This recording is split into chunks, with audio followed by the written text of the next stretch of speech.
Alright boys, welcome back to another video. In this video today, I've got another modification to install to the car. It is a strut brace from a company called Bozworx. I'll leave the link to the Instagram page in the description. But yeah, I'll get on to open it now. There we go boys, I've opened it and it looks absolutely spot on. The quality looks great. The paint job's mint on it. The welds are decent on it as well. I'm a welder by trade, so yeah, gotta look at them on it. But yeah, looks spot on that. I'm really happy with that. Nice and chunky as well, which is good. That's what you want really, isn't it?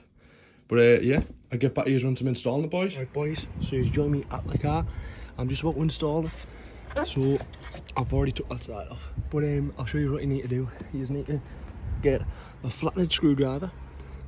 Just any flathead screwdriver in, and just pop this off. Comes off really easy. Don't be scared about breaking it or anything like that, 'cause it's just not gonna break, you know what I mean? But yeah, and then you get that there. That is a T40 mold. So you get the screwdriver.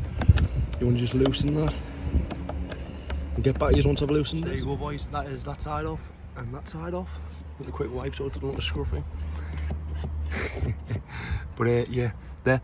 So I'm ready to install the Bozworx strut brace now. So you just want to line it up. That's how it's going to look. That looks pretty sick to me. So I'll tighten the bolts in and I'll get back to you once I've done that. There we go boys, that is it installed. Nice quick short little video. But yeah, just a little demonstration. There you go. There's the quality of it as well. Yeah, that's how it looks. It looks kind of sick.